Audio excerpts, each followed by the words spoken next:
میاشت د ذوالحجې ده او د اهمو عبادتونو سره د میاشتې تعلق دی. یو عبادت خو په دې میاشت کې د حج دی.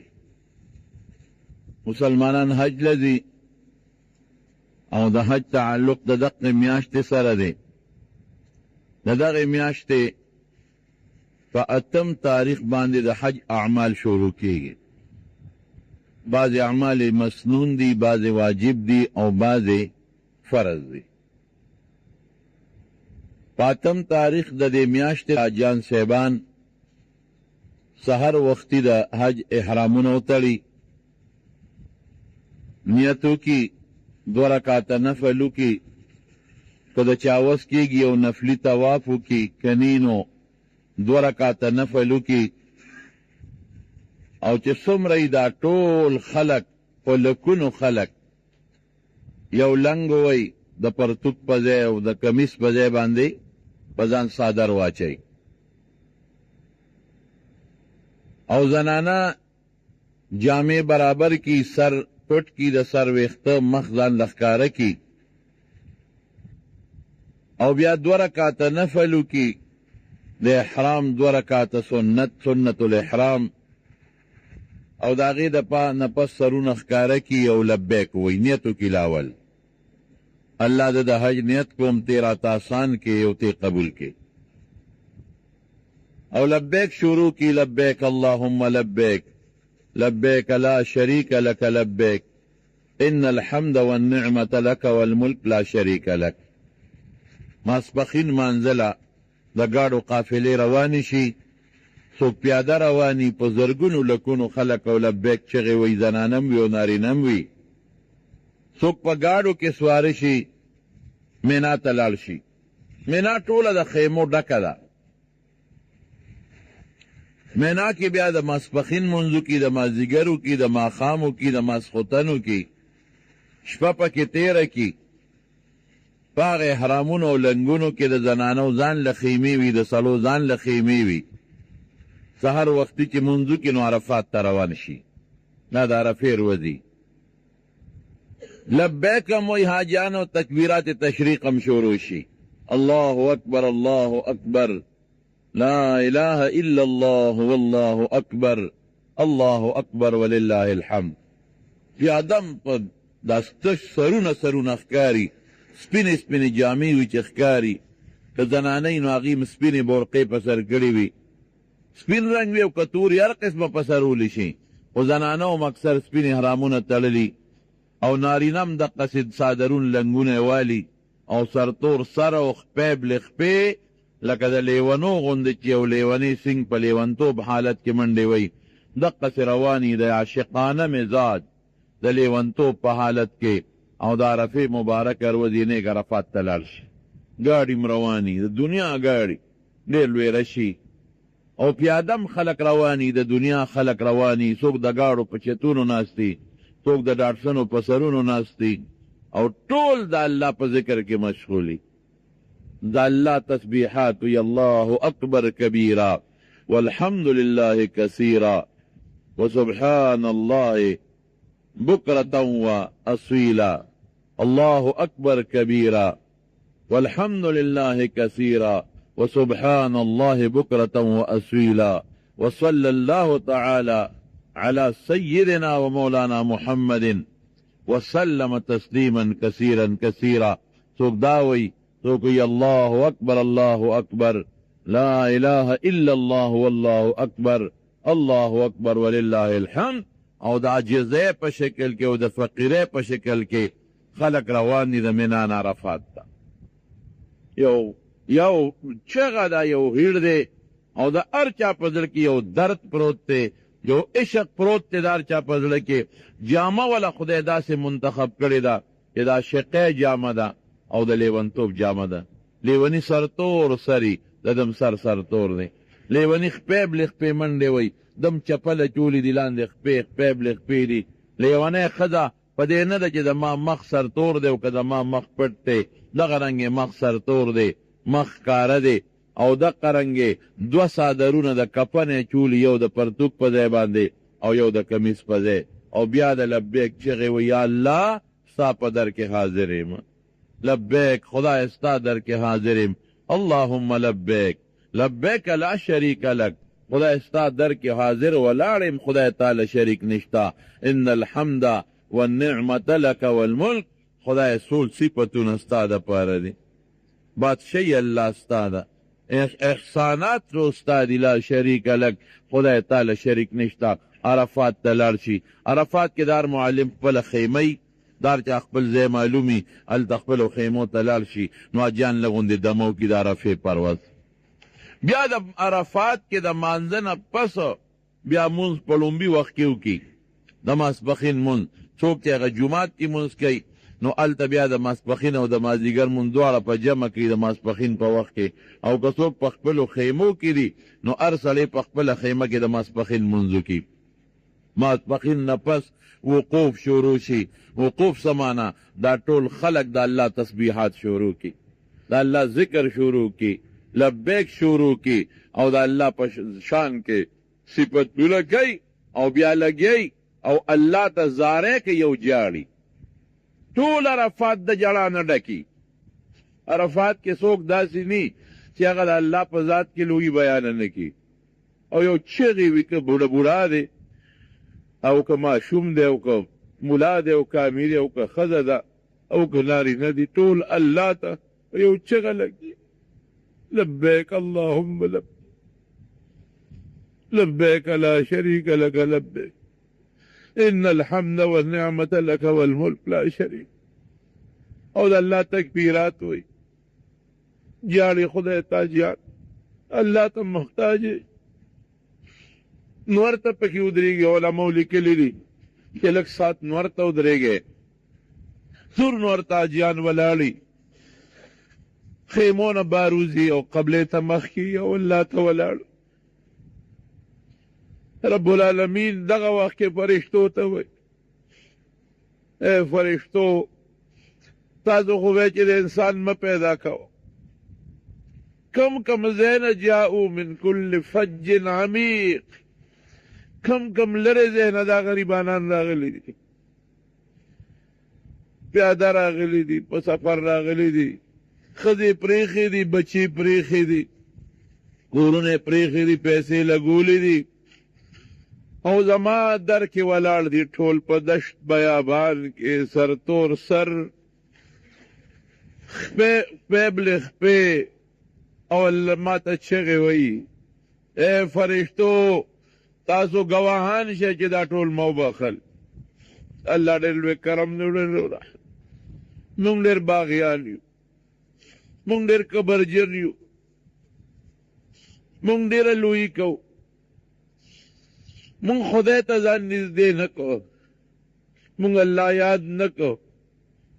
که موږ لږ هم الله ته نږدې کوو، حدیث قدسی دی، رب العالمین فرمایي چې څوک ما ته یو لیش داد را نږدې کوي زه ورته یو ګز ځان ور نږدې کوم،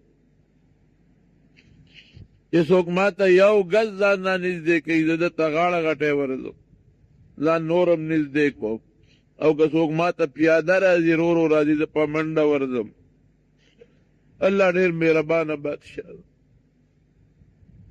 موږ ډېر کبرجن یو، موږ سر نه کبر ونه موږ له الله هر قسمه نعمتونه راکړل، بچي راکړل، کورونه یې راکړل، ژوند یې راکړ، عزت یې راکړ، روغ صحت یې راکړ، لیکن موږ د الله د یو نعمت شکریه ادا نه.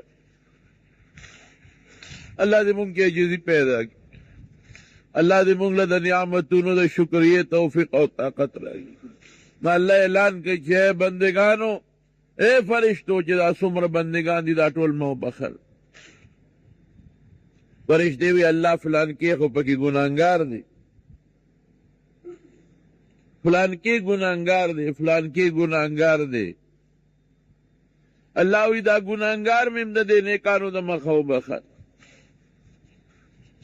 دا جان دا مازیگرہ پورے لگئی پدے نورونو ولاڑے و جاڑے غریبانا. اللہ تم دعا گانے کئی، بچو تم دعا گانے کئی، دوستانو تم دعا گانے کئی. مازیګر منځو کې بیا ودرېږي الله ته، بیا چغې شروع کړي داسې بوډاګان مې پکې لیدي دي چې د حملې بالکل ټیټی د ګرځېدوني خوارانو په نور ولاړې خدای ته چغې وایي. الله ته هر سړی محتاج دی. مونږ په یو یو ګړی الله ته محتاج دی. مونږ به څوک وو که د الله مدد مونږ سره نه مونږ هېڅ نه شو. که د الله توفیق مونږ سره نه مونږ د ځای نه قدم نه شو اخیستی. که د الله مدد نه مونږ ساه نه شو اخیستی. که د الله مدد نه مونږ لاس او پښې نه شو ړکولی. هر څه د الله په لاس کې دي. وروڼو الله ته محتاج. که هغه حاجیان هلته خدای ته محتاج دي، تاسو دلته خدای ته چغې ووهئ. نبی علیہ السلام فرمایي دې لسو ورځو کې د ذوالحجې چې کله شروع شي د عرفې د ورځې پورې، ځکه د اختر پر روژه نیول منع دي، د هر ورځې روجې ونیسئ. حدیث کې راځي نبی علیہ السلام فرمایي. او د کال پر ورځو کې د دې ورځو نه قیمتي ورځې نورې نشته. په شپو کې د لیلة القدر د شپې د وجې نه د رمضان اخیری شپې غوره دي، ټولې اخیری شپې. او پر ورځو کې د عرفې د ورځې د وجې نه دا ورځې بهترې دي. نبی علیہ السلام فرمایي وی په دې ورځو کې هر عمل ماته بنده را نږدې کوي. او په دې ورځو کې که څوک پوټینې عمل هم وکړي د نورو ورځو د عمل نه هغه د الله په نزد ډېر بهتر دی. صحابه تپوس کې الله رسوله جهاد نم دا عمل بهتر دی؟ وی او په دې ورځو کې چې څوک عمل وکړي د جهاد فی سبیل الله نم بهتر دی. والفجر وليال عشر والشفع والوتر. څوک وایي چې د هغې نه هغه د رمضان شپې مرادې دي، لیکن اکثر محدثین لیکي او مفسرین چې دا الله ورځې ته مرادې دي او دا الله شپې ته مرادې دي. د لوی اختر چې کله میاشت راوخېږي، حاجیان د نور پرېوتو نه پس بیا را روان شي. خپې بلې خپې بین تیزي، سرونه سرتوري خیرونه ډکي، احرامونه هم د خاورو نه ډکي، د خولو نه ډک، او لبیک وی واپس را روانی. څوک به بس بسر ناستی، څوک بسونو کې دننه ناستی، څوک پیاده مزدلفې ته راځي. نبی علیہ السلام نه چا تپوس وکړه الله رسوله کم حاجي غوره دی؟ وی چې سخا بین تیزي، سخا بین او ببرسري وي، خیرن خچن د خدای په دربار کې، ځکه شکل د لیوانو دی. د حج دا سفر د لیوانتوب سفر دی. ببر سری وی، الشعث الطفل، او بدبویی تیزی او خیرو والی. او کم حج غوره دا اللہ رسوله چې کم حج کې د لبیک چغې وي، او کم حج کې د قربانۍ څاروي زیاته لال شي، دا غوره دی.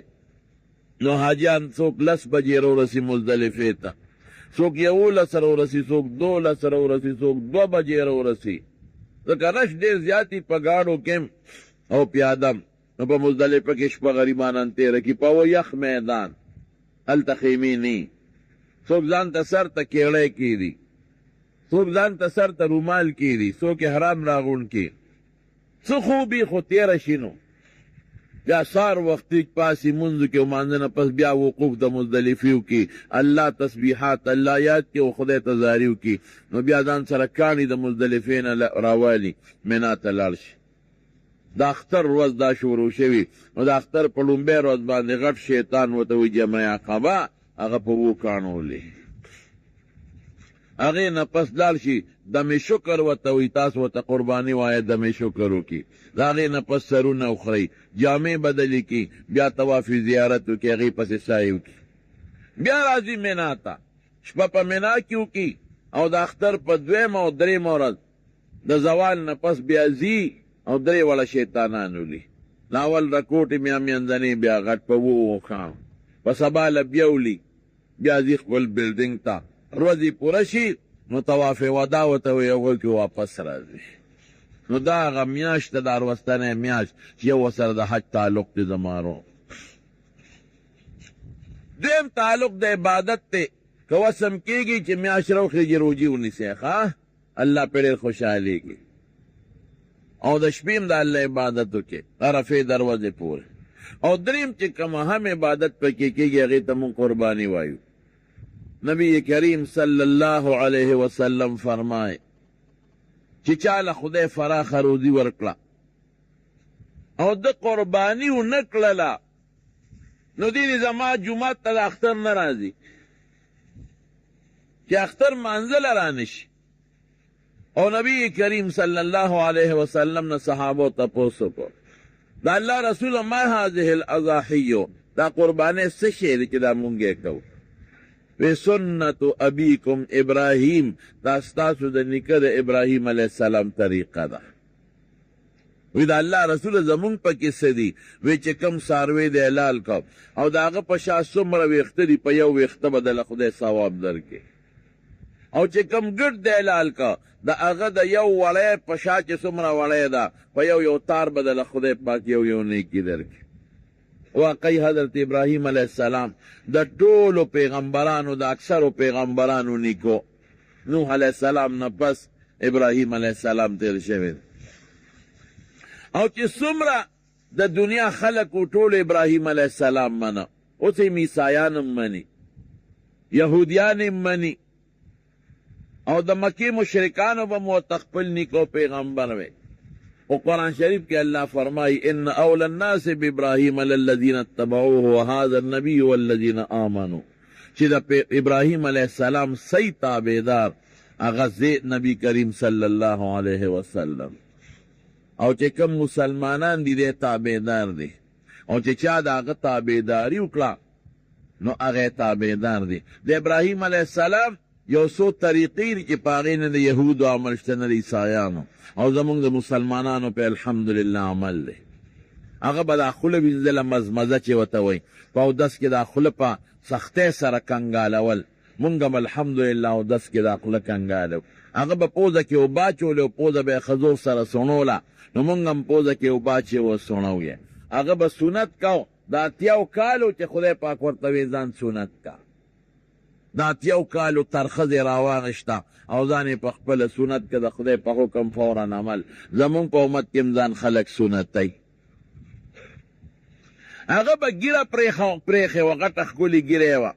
دا ګیره مونږ هم شکر الحمدلله ګیرې پرېږدو. هغه به برېت لنډي کول مونږ هم برېت لنډي کوو. هغه به سر کې لاره ایسته مونږ هم چې د چا ویښتي په سر کې لاره وباسي. هغه به د جنابت نه پس غسل کو په مونږ هم د جنابت نه پس غسل واجب دی. دا ګوره د ابراهیم علیه السلام طریقې دی ټولې. هغه قرباني کړې وه مونږ هم کو. هغه څنګه قرباني کړې وه نو قصې اوږده ده چې ته مقرره بیا به درته ویم خو بالاختصار درته ویم. ابراهیم علیه السلام دوه بیبیانې وې. یوه ساره وه دی د تره لور وه او دی ورسره ډېر لویه قرباني کړې وه ځکه ابراهیم علیه السلام په عراق کې د بابل ښار اوسېدونکی نو د عراق نه دی لاړ سفر یې شروع کو.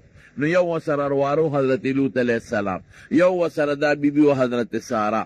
نو دا مو سره غریبانان د وطن نه ووتل نو په لاره په مصر تېرېدل. دریای فرات باندې چې دی تیر شو نو هلته وله خدای یو بله ژبه ورته وښوله نو هغې له یې عبراني نوم کېښود. عبراني ورته په دې وجه وایي چې دا د دریای فرات نه دوی عبور وکړو تیر شو دا ژبه پیدا شو ژبه عبراني وه. نو یو بادشاه د مصر چې تېرېدل د مصر بادشاه خپلو هغه ډېر ظالم زناکار او بدعمله سړی. نو په لاره چې به کوم مسافر تلل او هغې سره به زنانه وي جنکۍ وي هغه به یې ترې رانیولې.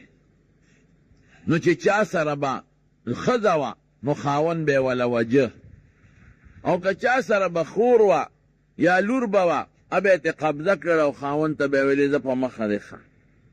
ابراهیم علیه السلام ته پته ولګېدله چې خدای دا خو په لوی ګرداب کې ګیر شو. نو ښځې ته یې وی بیبي سارې ته وی ګوره ته خو زما ښځې زما بیبي خو په مخ د ځمکه نن زما ستا نه بغیر بل مسلمان نشته. ته مسلمان یې او زه مسلمان یم. نو مسلمان د مسلمان رور او خوري. نو که دا بادشاه دی کارنده و دی پولیس والا دنه تپوس وکړه چې دا سړی دی څه دی نو وایي دا مې رور دی. ما ورته ویلي چې دا مې خور ده نو ما دروغجن نه کې. که دا پته ورته ولګېده چې دی خاوند دی نو بیا خو ما وجني پرېږدي مې نه. پولیس والا رالل، وی دا دې څه ده؟ وی دا مې خور ده. دیني خور ده که نه؟ مسلمان ښځه او مسلمان سړي دیني ورخوري. هغې نه یې تپوس وکړه دا دې څه دی؟ وی دا زما ورور دی. وی راځه بادشاه له دې بوځم. دی بادشاه له په مخه کړه او دلته کې حضرت ابراهیم علیه السلام خدای ته ودرېد. ان یمسسک الله بدر فلا کاشف له الا هو. تکلیف مصیبت درته ورسېږي بې د خدای نه بل څوک نشي لرکولی. خدای ته ودرېږي زمانونو ګورئ. د نبی کریم صلی الله علیه وسلم همدغه صفت و عایشه صدیقه فرمای کان رسول الله صلی الله علیه وسلم اذا حزبه امر فزع الى الصلاه. چې کله به یو کار پرې راغی او په هغې به غمجن شو زر به خدای ته ودرېد او مونځ به یې شروع که الله پاک ته. د ابراهیم علیه السلام خدای ته ودرېد چې خدای زه خو ستا پیغمبر یم. یو امتحان نه دی دا، خو بل امتحانونه په ما تیر شو. اور کې وغورځولی شم، خدای تا بچ کړم. د وطن نه راوښکلی شم، بار دا دې راووتم. نو خدای اوس مې عزت لوټ کېږي الله. ښځی رانه بوتله، خدای دا به څه کېږي؟ نو بادشاه د مصر دې ښځې ته لاس اچو. نو قصه اوږده ده خو بلا اختصار چې ده به څنګ لاس اچو، په هغه به پالج راغی لاندې به پرېوت. یو ځل وی ما ماپ که، وی ماپ مې کړی چې بیا لاس اچو، بیا په ځمکه درست شو چې پرېوت، پالج و. وی ما ماپ که، بیا خدای جوړ کو چې بیا لاس اچو، بیا په ځمکه درست شو چې پرېوت، لاس و خپو باندې فالج و. وی دې دله مې ماپ که، بیا درته ګوتې م نه درړم. وی ښه ماپ مې کړې. نو بیا دې تپوس وکړه ته یې څوک؟ ته خو د لوی بزرګۍ خاوند ده ښه دی؟ وی نه زه خو بزرګه نه یم، خو خاوند مې بزرګ دی. خاوند دې څوک دی؟ ابراهیم یې نوم دی. د کوم ځای دی؟ د عراق د بابل ښار. څه کار کوي؟ اسم نه کوي د خدای پیغمبر. او هغه پیغمبر دی چې نمرود بادشاه اور کې واچو او خدای پې اورم ګلې ګلزار کو. نو بس دا مصر والا بادشاه خو پې شو چې نمرود خو غټ بادشاه و. هغې مقابله ونه کړه، زه به د دې سپینګري څه مقابله وکړم. نو بیا دا ښځه بوتله ابراهیم علیه السلام ته یې حواله کړه. نو بیا هم د ښځې په اړه کې سودا وه چې ما له خو دې سپېره ګوتې نه دي راوړې، خو هسې نه خاوند مې را باندې شکي نه شي. نو ورته وایي وی ابراهیم زما خاونده، وی خدای د هغه سکیم او سازش په خاورو کې واچو. زه ته خدای ګورې محفوظه کړم. جړلې یې ورته خپل خاوند، ځکه خاوند چې په ښځه شکي دا ډېر لوی ګران کار. هغه ورته ابراهیم علیه السلام وی ما ته تسلی مه راکوه. وی قسم دې ما ته خدای د علاقه د شیشې په شان کړه او ته ما ته مکمل ښکارېدې. ما هر څه په خپلو سترګو لیدلی دي. نو بادشاه بیا د ابراهیم علیه السلام دعوت وکړ او پته ورته ولګېده چې دا خو رښتونی پیغمبر دی. نو خپله لور یې ورته په بعضې علما وینځه یادوي، خو درسته خبره تحقیقي دا ده چې لور یې ورته وبخله، بی بی هاجره. وی دا به ستا خدمت کوي. هغه لور باندې ابراهیم علیه السلام نکاح وتړله او لاړ شام ته او د شام نه فلسطین ته. دواړه ښځې یو ځای اوسېدلې. قدرت الهي ته ګوره، د مشرې بیبي بچی ونه شو او د کشرې بیبي هاجرې له خدای یو بچی ورکړ. ولې ابراهیم علیه السلام به خدای ته چغې والې، الله ته به اسمع ایلو، یا الله زما دا دعا قبوله که او خدای ما له زوی راکه. نو چې زوی یې ورکه نو اسماعیل نوم یې ونه کېښود. نو دی خو بوډه او سپینګیری او زوی م پوټی نه دی. نو بیا داسې زوی نیازبین او په پلار مور ډېر زیات خوږي. د دواړو بیبیانو منځ کې لږ اختلافات راغله. مشرې بیبي ورته وي دا به ما سره نه اوسې، دا بیا له اوسوه، د دې مخ به ما ته نه ښې. نو ابراهیم علیه السلام د هغې خبره ځکه منله چې هغې غټه قرباني ورکړې. کور وطن مور پلار رونه خویندې هر څه یې پرېښي او مسلمانه وه. وی ډېره ښه ده. الله ته وی الله څوکم. وی بس دا زما کار دی، دا کشره بیبي او دا بچی راواله او راځه زه درته لار ښیم. ما ولې یو ځای خوښ کړی دی هلته یې بوځه. زه پې خپل یو کور آبادوم. ابراهیم علیه السلام یې ډېره ښه ده. الله کم خوا بوځم، فرشته یې ورته حواله کړه وی دا به راته لار ښی. د شام نه را روان شو رالل موجوده چې کوم بیت الله شریف دی دې له یې راورساوه. دا بیت الله روان شوی د نوح علیه السلام په سیلاب کې یو زړه غوندې اونه وه دشتي اونه هغې لاندې دا ښځه م کېنوله پیغله جینۍ بیبي هاجره او هغه ماشوم اسماعیل چې د مور پیسکل وروني والا هغه یې موله په غېږ کې ورکړ او لږ غوندې یو بتکي کې ورته اوبه راوړې وې هغه یې ورته کېښودې او یو معمولي غوندې توشدانو په هغې کې ستوانو د خوراک سامان هغه یې ورته کېښود ابراهیم علیه السلام ته روان شو دا داسې ځای دی د مارونو چې دلته یې څه نشته نه کور شته په میلونو میل خو څه کې په شلګونو سلونو میلونو څه نشته نه انسان شته نه درنده حیوان هم هغه ځای له راځي چې کوم ځای اوبه پکې نشته هېڅ هم نشته یک تنها میدان کې نه جونګڼه شته او نه کوټه شته او نه بلډینګ شته او نه سمڅه او غار شته چې پکې کښېنې هلته یې پرېښودل نو پیغله ښځه چې څوک پرېږدي خو د خدای په حکم او پوټینې ماشوم پرېږدي دړه نه به یو خدای خبرو لیکن پیغمبر بیا